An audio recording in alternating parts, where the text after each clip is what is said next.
Je sais pas comment vous vivez cette canicule là, du mois d'août 2023. Mais perso, là, je suis dans le Lot. Là, je suis venu pour monter ce Ritchey Outback. Il fait une chaleur. C'est l'enfer. Je l'ai monté dans une grange sous la charpente là. J'ai cru que j'allais crever. L'enfer. Donc là, ça fait du bien de s'arrêter un petit peu à l'ombre pour vous le montrer rapidement. Bon, très rapidement, hein, je vais vraiment vous donner mes premières impressions parce que j'ai dû rouler peut-être 15 bornes avec là ce matin. Et franchement, je kiffe. Là, pour cette première petite sortie, ce cadre en acier, c'est super agréable à rouler. On a un vélo qui n'est pas excessivement lourd comme beaucoup peuvent le penser. D'ailleurs, je ne vous donnerai pas le poids dans cette vidéo. Je vous le donnerai dans la vidéo du montage du vélo, vidéo qui sortira un peu plus tard, le temps que j'arrive à la monter, parce que pas mal de taf. Et puis, comme je vous l'ai dit, il a fait extrêmement chaud quand j'ai fait le montage. Du coup, les caméras ont surchauffé. Enfin, c'était un petit peu la galère. Bref, abonnez-vous à la chaîne pour ne pas manquer cette vidéo et les autres avec ce vélo. Et dans l'immédiat, donc ouais, ce que je peux vous dire, c'est que ce cadre acier, c'est vraiment très agréable à rouler. Là, j'ai fait pas mal de chemin avec sur les 15 km que j'ai fait. Des trucs qui tabassent un peu. Je sens qu'il faut que je dégonfle un petit peu les pneus pour un peu plus de confort. Mais autrement, c'est nickel. D'ailleurs, ces pneus, donc ce sont les pneus Ritchey Speedmax en 40 de large. Je les trouve un petit peu larges quand je les ai montés. Et en fait, j'ai mesuré au pied à coulisse, on est plus proche des 45.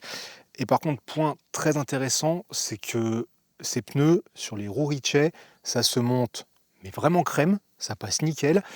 Quand j'ai mis le liquide tubeless, il n'y a rien qui a pissé nulle part. Franchement, tout étanche direct. Ce matin, il n'y avait pas de perte de pression. Enfin, vraiment impeccable, un bonheur à mettre en place. Ah ouais, donc là, petit fun fact, ici vous pouvez voir, j'ai mis des valves tubeless de la marque Mucoff. Je les avais en stock, en fait, je les avais achetées, elles étaient trop courtes pour d'autres roues, enfin bon bref, on s'en fout. Et après avoir monté les roues avec ces valves, je commence à ranger un petit peu mes cartons, j'entends un truc qui fait gling-gling au fond du carton des roues. J'avais pas vu que c'était fourni de base avec des valves tubeless. Voilà, donc toujours bien vérifier le fond des emballages. Moi, je le fais toujours à la fin. Là, j'aurais dû le faire un peu plus avant. Autrement, là sur le vélo, donc j'ai une selle aussi de chez Ritchey, la Skyline WCS. J'avais déjà eu l'occasion de l'essayer un petit peu et ce matin, j'aime bien. Je suis bien dessus. Bien sûr, il faudra avoir sur de la plus longue distance. Il faudra juste peut-être que je la relève un petit peu là au niveau du nez, puis que j'affine les réglages. Ici, le cintre, donc aussi de chez Ritchey, c'est le Venture Max avec ici ce qu'ils appellent le BioBend.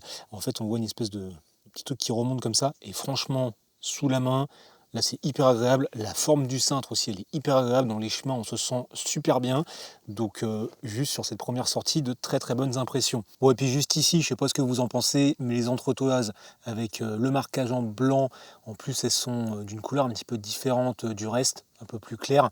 Je trouve que ça fait un peu moche pour le coup. Je pense que ça, je les changerai. Il me semble que chez moi, j'en ai des un peu plus discrètes, plus jolies, donc ça à voir.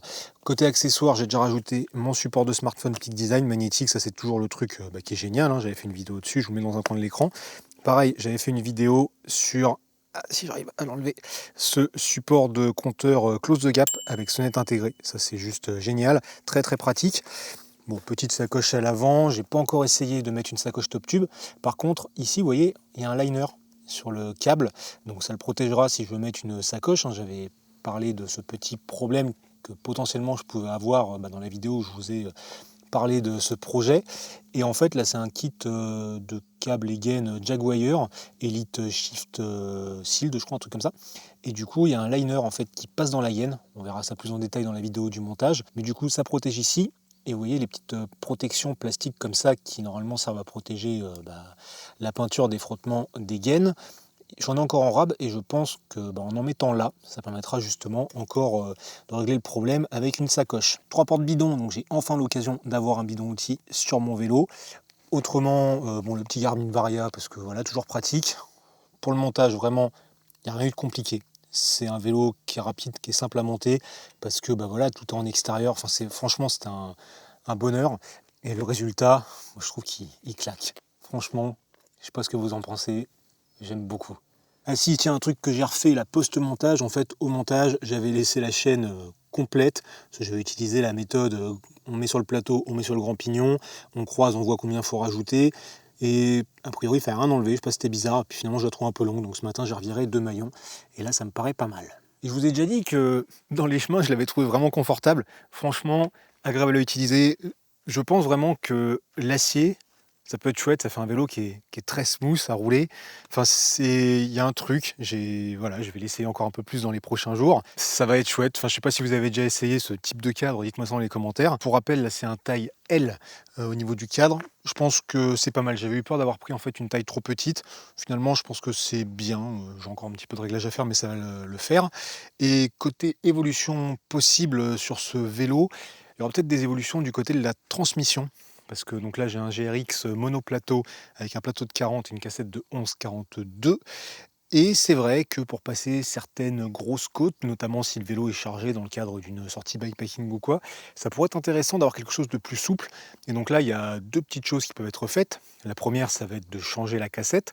On peut passer a priori sans modifier quoi que ce soit sur le dérailleur. Donc là, c'est le GRX 812. On peut passer une cassette 11,46. Là, il y a deux candidates. On a bien sûr la Shimano. Et puis après, on a la Sunrace. La Sunrace, elle a le mérite d'être un petit peu moins chère, presque moitié prix d'ailleurs, je crois. Et visiblement, elle serait mieux étagée pour tout ce qui est grimpette. Donc je pense que je partirai sur celle-ci. Et la deuxième chose qui peut être faite, c'est de changer le plateau. Là, donc j'ai dit c'est un 40 dents. Il y a moyen de descendre par exemple sur un 38 dents. Et j'en ai repéré un de chez Wolftooth. En plus, on peut l'avoir en ovale. Bon, actuellement, il n'y a rien de dispo, mais on verra plus tard.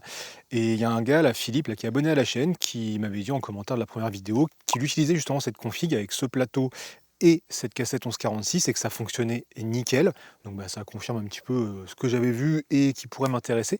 Donc pourquoi pas faire ces petits changements ensuite pour le rendre encore plus polyvalent. Autre évolution possible, ce serait de changer les roues en mettant une paire de roues carbone, parce que là bah, c'est de l'alu, hein, comme j'avais montré, ce sont les roues Ritchey.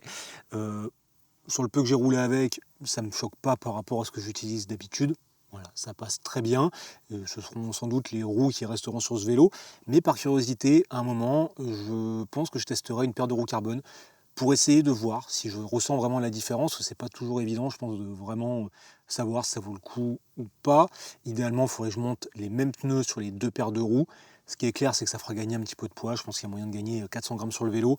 Maintenant, par rapport à l'utilisation que je vais en faire, est-ce que c'est très important ou quoi? Là, je sens qu'elles sont costauds, ça roule. Enfin voilà, je me fais plaisir et je pense que c'est le principal. Bref, bah, j'ai pas grand chose de plus à vous dire aujourd'hui sur ce vélo. C'est vraiment la découverte. C'était pour vous montrer le résultat après montage. La vidéo montage arrivera, des vidéos avec des essais plus poussés. Après que je l'ai beaucoup roulé arriveront aussi. Enfin, plein de choses. D'ici là, bah tiens, dans les commentaires, pour les grands fanatiques du poids, essayez de deviner combien il pèse le vélo. Vous aurez la réponse dans une prochaine vidéo. Mais d'ici là, bah, vous pouvez laisser une petite réponse. Je vous mets à droite et à gauche, comme d'habitude, des petites vidéos pour qu'on passe un peu plus de temps ensemble. Puis bah, je vous dis à très bientôt.